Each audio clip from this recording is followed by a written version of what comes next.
Hey guys, welcome to Etsy Shop Reviews. This is episode number 86, and we're going to be taking a look at somebody who really just started on Etsy. So we're going back to the beginning, to square one, to really evaluate what we can do to set ourselves up for success. So let's get to it. All right, the shop we're taking a look at today is Graphic Haven Store. I actually really like the branding at the top there with like the purple and the, various shades of purple in your banner. I think that looks pretty cool. It says where style meets home. And you're consistent as well in your shop icon. 3 sales to date, so truly a beginner. You've got a little welcome message here with some emojis. We have a sale 40% off. So you advertise a sale that's 40% off at the top, but it looks like you haven't refreshed your sale. Definitely stay on top of that.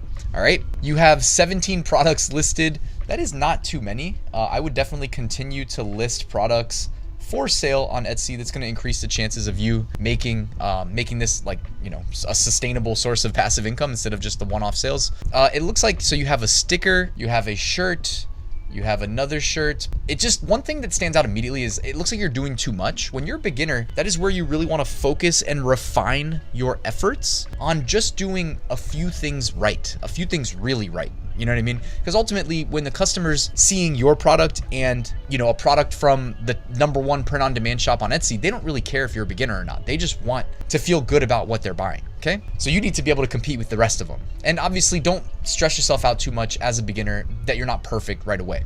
But what I'm really trying to say is, if you want to sell stickers, but get 100 stickers uploaded before you start worrying about t-shirts. Now, if you want to sell t-shirts, that's also great, but it looks like you're listing a, I can see the tag here. This looks like a Gildan shirt right here, okay?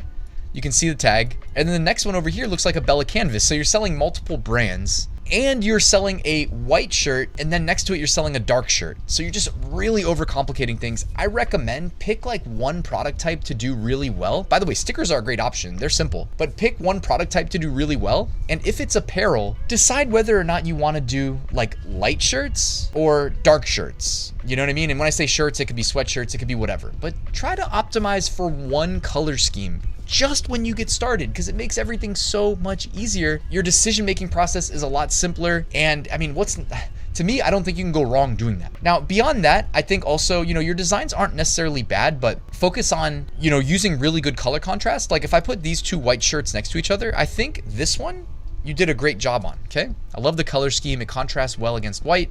This one, on the other hand, the family camping, I think some of these colors are really getting washed away into the white shirt in the background.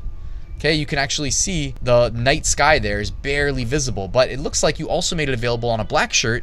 Now, which of these should have been your primary thumbnail? The white shirt, which we can barely see the design, or the black shirt where it looks absolutely incredible? Yeah, the black shirt, you know what I mean? So make sure you get that correct. You've got a color chart here and a size chart. Hey, probably just grab these from Creative Fabrica. Hey, why make it any harder on yourself than it needs to be? I like that you did this. This is cool. This is good. Okay, so just a couple examples there. You've got free shipping and you're charging $15.99. Be very careful. If somebody buys this Bella Canvas 3001 shirt, okay, if we say we want an aqua size large at $15.99 and free shipping, you might not be making any money. You might be making like $1 or less.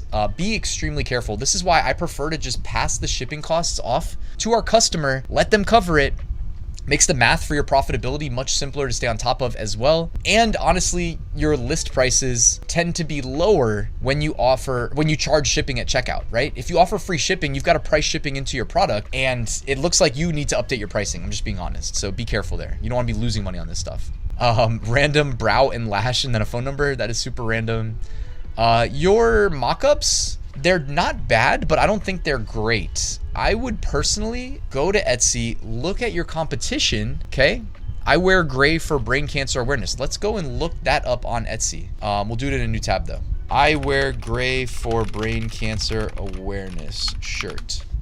Or I guess we could just say brain cancer awareness shirt, right?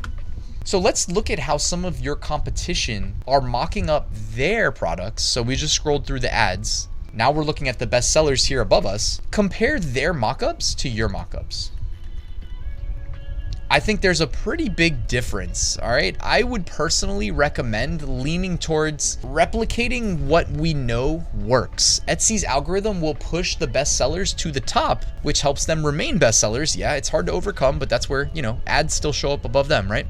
It is possible to overtake them. And just take a couple hints from these guys of how to structure your mockups. The mockups are incredibly important. You've heard me talk about it on every episode probably of Etsy shop reviews. Today is no different, so had to go there. You've got some shirts here that are like $32. So you got, yeah, there's just, I think you need to go back to the drawing board.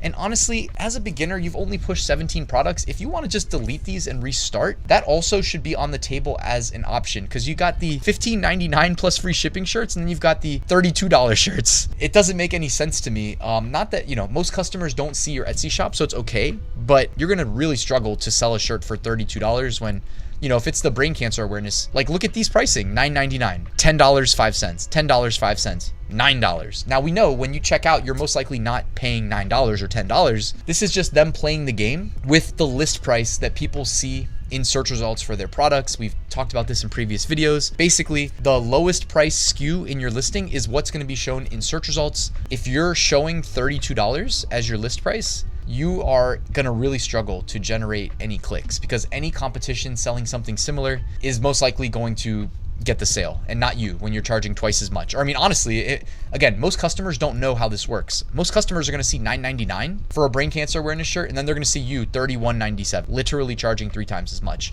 to their untrained brain, right? To their untrained brain. So we could probably wrap from here, guys. When you're a newbie, you don't know these things. That's why you're probably subscribed to my channel watching this video, or maybe you're not a complete newbie, but like, you know, just keep getting incrementally better. Like anything else in life, you're probably not gonna be an expert right away, but if you set that intent and every day you just get 1% better, just little by little, before you know it, man, you'll be, you know, a force to be reckoned with on Etsy selling print on demand. So I hope you guys found this video helpful. Drop a like on it. Let the YouTube algorithm know you liked it. Please subscribe. Somehow half you guys that watch my videos tend to not be subscribed. So I would love it if you would do that. And I will see you guys tomorrow with a new top 5 niches of the week video.